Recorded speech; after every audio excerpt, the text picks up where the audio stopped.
Praise lord అండి అందరికీ. 6 నెలల్లో బైబిల్ కంప్లీట్ చేసే దాంట్లో భాగంగా డే 16 ఈరోజు వచ్చేసి లేవియాకాండము 7వ అధ్యాయము 8, 9, 10 చదువుకుందాం. మొదటి భాగంగా ముందుగా లేవియాకాండము 7వ అధ్యాయము. అపరాధ పరిహారార్థ బలి అతి పరిశుద్ధము. దాని గూర్చిన విధి ఏదనగా, దహన బలి పశువులను వధించు చోట అపరాధ పరిహారార్థ బలి రూపమైన పశువులను వధింపవలదు. బలిపీఠము చుట్టూ దాని రక్తంను ప్రోక్షింపవలెను. దానిలో నుండి దాని క్రొవ్వంతటిని అనగా దాని క్రొవ్విన తోకను, దాని ఆంత్రములలోని క్రొవ్వును, 2 మూత్ర గ్రంథులను, డొక్కలపైనున్న క్రొవ్వును, మూత్ర గ్రంథుల మీది క్రొవ్వును, కాలేజము మీది వపను తీసి దానినంతయు అర్పింపవలెను. యాజకుడు యెహోవాకు హోమముగా బలిపీఠం మీద వాటిని దహింపవలెను. అది అపరాధ పరిహారార్థ బలి. యాజకులలో ప్రతి మగవాడు దానిని తినవలెను. అది అతి పరిశుద్ధము. పరిశుద్ధ స్థలంలో దానిని తినవలెను. పాప పరిహారార్థ బలిని గూర్చి గాని, అపరాధ పరిహారార్థ బలిని గూర్చి గాని విధి ఒక్కటే. ఆ బలిద్రవ్యము దాని వలన ప్రాయశ్చిత్తం చేయు యాజకుని దగును. ఒకడు తెచ్చిన దహన బలిని ఏ యాజకుడు అర్పించునో ఆ యాజకుడు అర్పించిన దహన బలి పశువు చర్మము అతనిది, అది అతడి దగును. పొయ్యి మీద వండిన ప్రతి నైవేద్యంను కుండలో గాని పెనము మీదనే గాని కాల్చినది యావత్తును దానిని అర్పించిన యాజకునిది, అది అతని దగును. అది నూనె కలిపినదే కానీ పొడిదే గాని మీ నైవేద్యములన్నిటినీ అహరోను సంతతి వారు సమముగా పంచుకొనవలెను. ఒకడు యెహోవాకు అర్పింపవలసిన సమాధాన బలిని గూర్చి విధి ఏదనగా, వాడు కృతజ్ఞత అర్పణముగా దాన్ని అర్పించినప్పుడు తన కృతజ్ఞత అర్పణ రూపమైన బలి కాక నూనెతో కలిసినవియు పొంగనివినైన పిండి వంటలను, నూనె పూసినవి పొంగనివినైన పలచని అప్పడములను, నూనె కలిపి కాల్చిన గోధుమ పిండి వంటలను అర్పింపవలెను.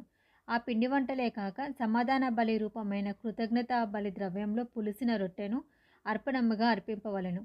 మరియు ఆ అర్పణములలో ప్రతిదానిలో నుండి ఒకదాన్ని యెహోవాకు ప్రతిష్ఠార్పణముగా అర్పింపవలెను.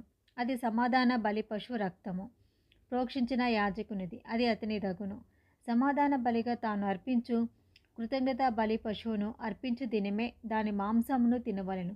దానిలోనిది ఏదియూ మరునాటికి ఉంచుకొనకూడదు. అతడు అర్పించు బలి మొక్కుబడియే కానీ స్వేచ్ఛార్పణయే కానీ అయిన ఎడల అతడు దానిని అర్పించినాడే తినవలెను. మిగిలినది మరునాడు తినవచ్చును. 3వ నాడు ఆ బలి పశువు మాంసములలో మిగిలిన దానిని అగ్నితో కాల్చివేయవలెను. ఒకడు తన సమాధాన బలి పశు మాంసంలో కొంచెమైనను 3వ నాడు తినినెడల అది అంగీకరింపబడదు. అది అర్పించిన వానికి సమాధాన బలిగా ఎంచబడదు, అది హేయము. దాని తినివాడు తన దోష శిక్షను భరించును. అపవిత్రమైన దేనికైనను తగిలిన మాంసమును తినకూడదు, అగ్నితో దానిని కాల్చివేయవలను. మాంసము విషయమైతే పవిత్రులందరూ మాంసమును తినవచ్చును. కానీ ఒకడు తనకు అపవిత్రత కలిగి ఉండగా యెహోవాకు అర్పించు సమాధాన బలి పశువు మాంసములలో కొంచెమైనను తినినెడల వాడు ప్రజలలో నుండి కొట్టివేయబడును. ఎవడు మనుషుల అపవిత్రతనే గాని అపవిత్రమైన జంతువునే గాని ఏ అపవిత్రమైన వస్తువునే గాని తాకి యెహోవాకు అర్పించు సమాధాన బలి పశు మాంసమును తినునో వాడు ప్రజలలో నుండి కొట్టివేయబడును. మరియు యెహోవా మోషేకు ఇలాగు సెలవిచ్చెను, నీవు ఇశ్రాయేలుతో ఇట్లనము, ఎద్దుదే గాని గొర్రెదే గాని మేకదే గాని దేని క్రొవ్వును మీరు తినకూడదు. చచ్చిన దాని క్రొవ్వును చీల్చిన దాని క్రొవ్వును ఏ పనికైనను వినియోగపరచవచ్చును, కానీ దానిని ఏమాత్రము తినకూడదు. ఎలే అనగా మనుషులు యెహోవాకు హోమముగా అర్పించు జంతువులలో దేని క్రొవ్వునైనను తినినవాడు తన ప్రజలలో నుండి కొట్టివేయబడును. మరియు పక్షిదే గాని జంతువుదే గాని ఏ రక్తంను మీ నివాసములన్నిటిలో తినకూడదు. ఎవడు రక్తం తినునో వాడు తన ప్రజలలో నుండి కొట్టివేయబడును.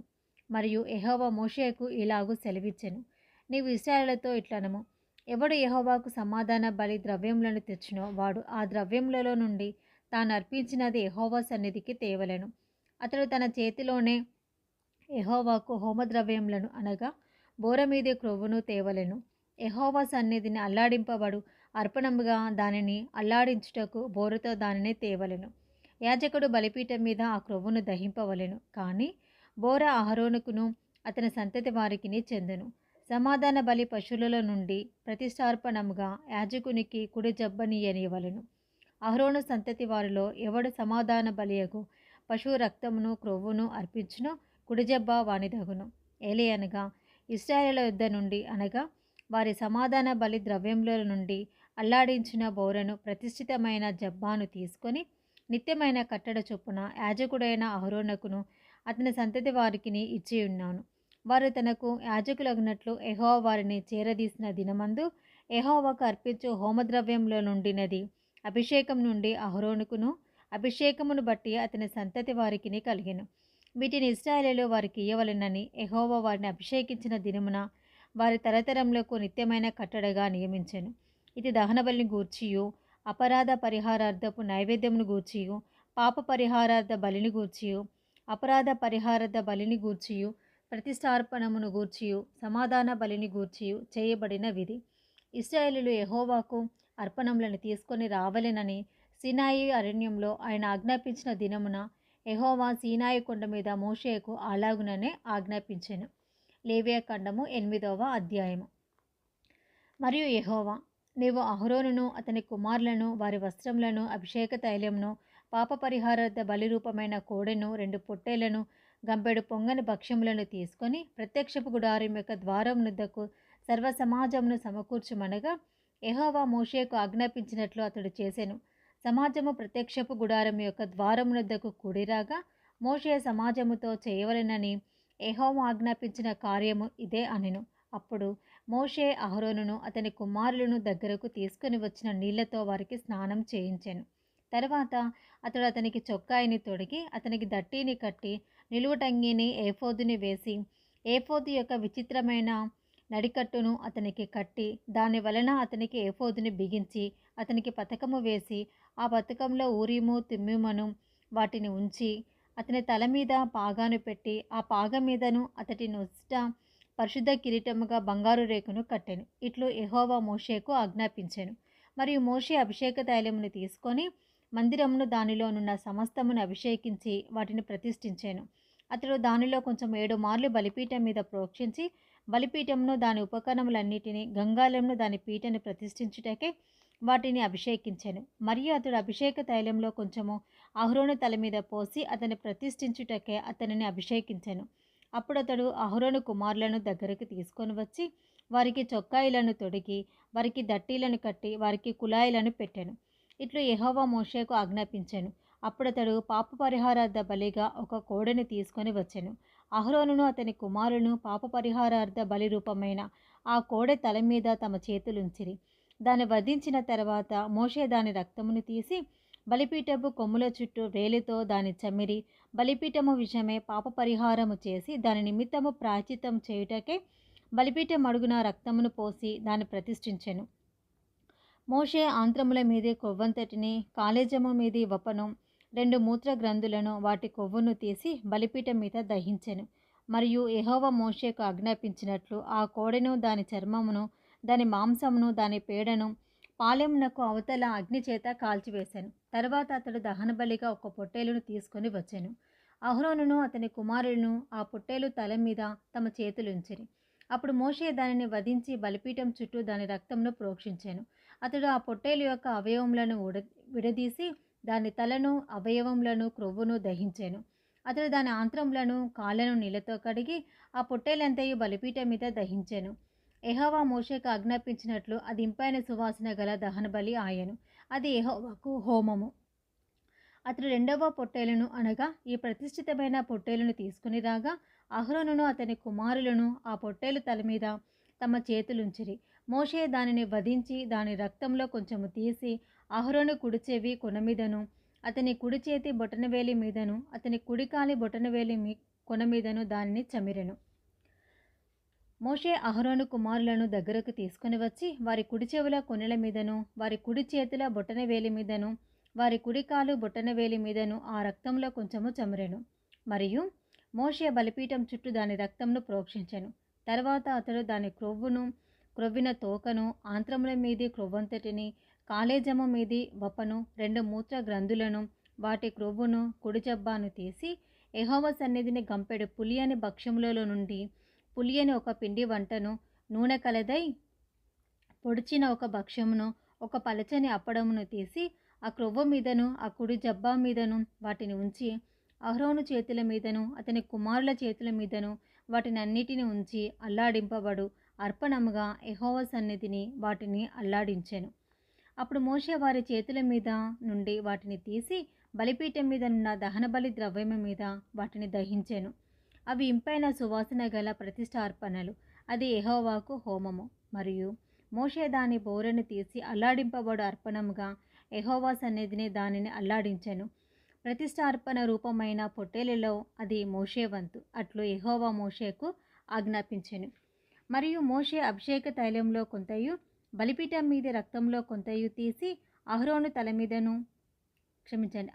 మీదను అతని వస్త్రముల మీదను అతని కుమారుల మీదను అతని కుమారుల వస్త్రముల మీదను దానిని ప్రోక్షించి అహరోనును అతని వస్త్రములను అతని కుమారులను అతని కుమారుల వస్త్రములను ప్రతిష్ఠించెను. అప్పుడు మోషే అహరోనుతోనూ అతని కుమారులతోనూ ఇట్లనెను: ప్రత్యక్షపు గుడారం యొక్క ద్వారమునొద్ద ఆ మాంసమును వండి అహరోనును అతని కుమారులను తినవలెను. నేను ఆజ్ఞాపించినట్లు అక్కడనే దానిని ప్రతిష్ఠిత ద్రవ్యములు గల గంపలోని భక్ష్యములను తినవలెను. ఆ మాంసములలోనూ భక్ష్యములలోనూ మిగిలినది అగ్నిచేత కాల్చివేయవలెను. మీ ప్రతిష్ఠిత దినములు తీరు వరకు 7 దినములు ప్రత్యక్షపు గుడారము యొక్క ద్వారమునొద్ద నుండి బయలు వెళ్ళకూడదు. 7 దినములు మోషే మీ విషయంలో ఆ ప్రతిష్ఠను చేయుచుండును. మీ నిమిత్తము ప్రాయశ్చిత్తము చేయుటకే అతడు నేడు చేసినట్లు చేయవలెనని యెహోవా ఆజ్ఞాపించెను. మీరు చావకున్నట్లు మీరు ప్రత్యక్షపు గుడారం యొక్క ద్వారమునొద్ద 7 దినముల వరకు రేయింబగళ్ళుండి యెహోవా విధించిన విధిని ఆచరింపవలెను. నాకు అట్టి ఆజ్ఞ కలిగెను. యెహోవా మోషే ద్వారా ఆజ్ఞాపించినవన్నీ అహరోనును అతని కుమారులను చేసిరి. లేవియాకాండము 9వ అధ్యాయము. 8వ దినమున మోషే అహరోనును అతని కుమారులను ఇశ్రాయేళ్ల పెద్దలను పిలిపించి అహరోనుతో ఇట్లనెను: నీవు పాపపరిహారార్థ బలిగా నిర్దోషమైన ఒక కోడెదూడను, దహన బలిగా నిర్దోషమైన ఒక పొట్టేలును యెహోవా సన్నిధికి తీసుకుని రమ్ము. మరియు నీవు ఇశ్రాయేలీయులతో మీరు యెహోవా సన్నిధిని బలి అర్పించినట్లు పాపపరిహారార్థ బలిగా నిర్దోషమైన మేకపిల్లను, దహన బలిగా నిర్దోషమైన ఏడాది దూడను, గొర్రెపిల్లను, సమాధాన బలిగా కోడెను పొట్టేలును, నూనె కలిపిన నైవేద్యములు తీసుకొని రండి. నేడు యెహోవా మీకు కనబడును అని చెప్పుము. మోషే ఆజ్ఞాపించిన వాటిని వారు ప్రత్యక్షపు గుడారం ఎదుటికి తీసుకొని వచ్చిరి. సమాజమంతయు దగ్గరికి వచ్చి యెహోవా సన్నిధిని నిలువగా మోషే, మీరు చేయవలెనని యెహోవా ఆజ్ఞాపించినది ఇదే, అట్లు చేయుడి. అప్పుడు యెహోవా మహిమ మీకు కనబడుననెను. మరియు మోషే అహరోనుతో ఇట్లనెను: నీవు బలిపీఠం నొద్దకు వెళ్ళి పాపపరిహారార్థ బలిని దహన బలిని అర్పించి నీ నిమిత్తమును ప్రజల నిమిత్తమును ప్రాయశ్చిత్తము చేసి ప్రజల కొరకు అర్పణము చేసి యెహోవా ఆజ్ఞాపించినట్లు వారి నిమిత్తము ప్రాయశ్చిత్తం చేయుము. కాబట్టి అహరోను బలిపీఠం దగ్గరికి వెళ్ళి తన కొరకు పాప పరిహారార్థ బలిగా ఒక దూడను వధించెను. అహరోను కుమారులు దాని రక్తమును అతని యొద్దకు తేగా అతడు ఆ రక్తంలో తన వేలు ముంచి బలిపీఠపు కొమ్ముల మీద దాని చమిరి బలిపీఠం అడుగున ఆ రక్తమును పోసెను. దాని క్రొవ్వును మూత్ర గ్రంథులను కాలేజము మీది వపను బలిపీఠం మీద దహించెను. అట్లు యెహోవా మోషేకు ఆజ్ఞాపించెను. దాని మాంసమును చర్మమును పాలెము వెలుపల అగ్నితో కాల్చివేసెను. అప్పుడు అతడు దహనబలి పశువును వధించెను. అహరోను కుమారులు అతనికి దాని రక్తమును అప్పగింపగా అతడు బలిపీఠం చుట్టూ దానిని ప్రోక్షించెను. మరియు వారు దహనబలి పశువు యొక్క తలను అవయవములను అతనికి అప్పగింపగా అతడు బలిపీఠం మీద వాటిని దహించెను. అతడు దాని ఆంత్రములను కాళ్లను కడిగి బలిపీఠం మీదనున్న దహనబలి ద్రవ్యము పైన దహించెను. అతడు ప్రజల అర్పణమును తీసుకొని వచ్చి ప్రజలు అర్పించు పాపపరిహారార్థ బలియగు మేకను తీసుకొని వధించి మొదటి దాని వలె దీనిని పాపపరిహారార్థ బలిగా అర్పించెను. అప్పుడు అతడు దహనబలి పశువును తీసుకొని విధి చొప్పున దానిని అర్పించెను. అప్పుడు అతడు నైవేద్యమును తెచ్చి దానిలో నుండి చేరెడు తీసి ప్రాతకాలమందు చేసిన దహనబలి కాక బలిపీఠం మీద తీసిన దానిని దహించెను. మరియు మోషే ప్రజలు అర్పించు సమాధాన బలి రూపమైన కోడెదూడను పొట్టేలును వధించెను. అహరోను కుమారులు దాని రక్తమును అతనికి అప్పగింపగా అతడు బలిపీఠం చుట్టూ దానిని ప్రోక్షించెను. మరియు వారు ఒక దూడ క్రొవ్వును, మేక క్రొవ్వును, క్రొవ్విన తోకను, ఆంత్రములను, కప్పు క్రొవ్వును, మూత్ర గ్రంథులను, కాలేజము మీద వపను అప్పగించిరి. బోరెల మీద క్రొవ్వును ఉంచిరి. అతడు బలిపీఠం మీద ఆ క్రొవ్వును దహించెను. బోరెలను కుడిజబ్బాను యెహోవా సన్నిధిలో అల్లాడించు అర్పణముగా అహరోను అల్లాడించెను. అట్లు యెహోవా మోషేకు ఆజ్ఞాపించెను.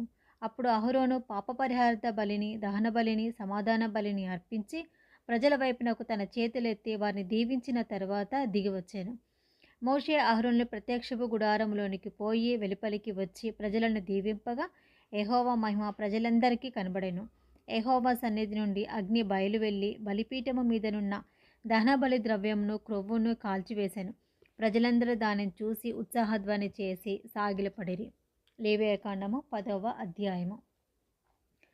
అహరోను కుమారులైన నాదాబు, అబీహులు తమ తమ ధూపార్తులను తీసుకొని వాటిలో నిప్పులుంచి వాటి మీద ధూపద్రవ్యము వేసి యెహోవా తమకు ఆజ్ఞాపింపని వేరొక అగ్నిని ఆయన సన్నిధికి తేగా యెహోవా సన్నిధి నుండి అగ్ని బయలుదేరి వారిని కాల్చివేశాను. వారు యెహోవా సన్నిధిని మృతి పొందిరి. అప్పుడు మోషే అహరోనుతో ఇట్లనెను, ఇది యెహోవా చెప్పిన మాట. నా యుద్ధ నుండి వారి ఎద్దు నేను నన్ను పరిశుద్ధపరచుకొందును, ప్రజలందరి ఎదుట నన్ను మహిమపరచుకొందును. అహరోను మౌనంగా ఉండగా మోషే అహరోను పినతండ్రి అయిన ఉజ్జియేలు కుమారుడైన మీషాయేలును ఎల్సాఫాను పిలిపించి, మీరు సమీపించి పరిశుద్ధ స్థలము ఎదుట నుండి పాలెము వెలుపలికి మీ సహోదరుల శవములను మోసుకొని పోడని వారితో చెప్పెను. మోషే చెప్పినట్లు వారు సమీపించి చొక్కాయిలను తీయకయే పాలెము వెలుపలికి వారిని మోసుకొని పోయిరి. అప్పుడు మోషే అహరోనులు అతని కుమారులైన ఎలియాజరు, ఈతామారును వారితో, మీరు చావకుండానట్లును యెహోవా ఈ సర్వ సమాజము మీద ఆగ్రహపడకుండానట్లు మీరు తల విరియబోసుకొనకూడదు, బట్టలను చింపుకొనకూడదు. కానీ యెహోవా వారిని కాల్చినందుకు మీ సహోదరులైన ఇశ్రాయేలు ఇంటి వారందరూ ఏడవవచ్చును. యెహోవా అభిషేక తైలము మీ మీదనున్నది కనుక మీరు చావకుండానట్లు మీరు ప్రత్యక్షపు గుడారం యొక్క ద్వారములో నుండి బయలు వెళ్ళకూడదనెను. వారు మోషే చెప్పిన మాట చొప్పున చేసిరి. మరియు యెహోవా అహరోనుతో ఇట్లనెను, మీరు ప్రత్యక్షపు గుడారంలోనికి వచ్చినప్పుడు మీరు చావకుండానట్లు నీవును నీ కుమారులను ద్రాక్షారసమే గాని మద్యమునే గాని త్రాగకూడదు. మీరు ప్రతిష్ఠింపబడిన దాని నుండి లౌకికమైన దానిని, అపవిత్రమైన దాని నుండి పవిత్రమైన దానిని వేరు చేయుటకును యెహోవా మోషే చేత ఇశ్రాయేలులకు ఆజ్ఞాపించిన సమస్త విధులను మీరు వారికి బోధించుటకును ఇది మీ తరతరములకు నిత్యమైన కట్టడ.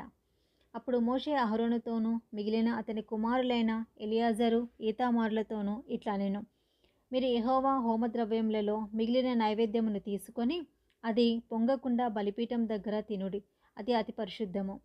యెహోవా హోమద్రవ్యంలో నుండి అది నీకును నీ కుమారులకును నియమింపబడిన వంతు కావున మీరు పరిశుద్ధ స్థలంలో దానిని తినవలెను. నేను అట్టి ఆజ్ఞను పొందితిని. మరియు అల్లాడించు బోరెను, ప్రతిష్ఠితమైన జబ్బాను మీరు అనగా నీవును నీతో పాటు నీ కుమారులను నీ కుమార్తెలను పవిత్ర స్థలములలో తినవలెను. ఏలయనగా అవి ఇశ్రాయేలు అర్పించు సమాధాన బలుల నుండి నీకును నీ కుమారులకును నియమింపబడిన వంతులు. హోమద్రవ్య రూపమైన క్రొవ్వును గాక యెహోవా సన్నిధిని అల్లాడింపబడిన దానిగా దానిని అల్లాడించినట్లు ప్రతిష్ఠితమైన జబ్బాను అల్లాడించు బోరను తీసుకొని రావలెను. నిత్యమైన కట్టడ చొప్పున అవి నీకును నీ కుమారులకును చెందును. అట్లు యెహోవా ఆజ్ఞాపించెను. అప్పుడు మోషే పాప పరిహారార్థ బలియగు మేకను కనుగొనవలనని జాగ్రత్తగా వెతికినప్పుడు అది కాలిపోయి ఉండెను. అది అహరోను కుమారులలో మిగిలిన ఎలియాజరు, ఈతామారును వారి మీద ఆగ్రహపడి, మీరు పరిశుద్ధ స్థలంలో ఆ పాప పరిహారార్థ బలి పశువును ఎలా తినలేదు? అది అతి పరిశుద్ధము కదా. సమాజం యొక్క దోష శిక్షను భరించి యెహోవా సన్నిధిని వారి నిమిత్తము ప్రాయచిత్తము చేయుటకై ఆయన దానిని మీకు ఇచ్చెను కదా. ఇదిగో దాని రక్తమును పరిశుద్ధ స్థలంలోనికి తేవలను కదా. నేను ఆజ్ఞాపించినట్లు నిశ్చయముగా పరిశుద్ధ స్థలంలో దాన్ని తినవలెనని చెప్పాను. అందుకు అహరోను మోషేతో, ఇదిగో నేడు పాప పరిహారార్థ బలి పశువును దహన బలి ద్రవ్యంను యెహోవా సన్నిధికి వారు తేగా ఇట్టి ఆపదలు నాకు సంభవించెను. నేను పాప పరిహారార్థమైన బలిద్రవ్యంను నేడు తినినెడల అది యెహోవా దృష్టికి మంచిదగునా అనెను. మోషే ఆ మాట విని ఒప్పుకొనెను. ఇది ఈరోజు మొదటి భాగము.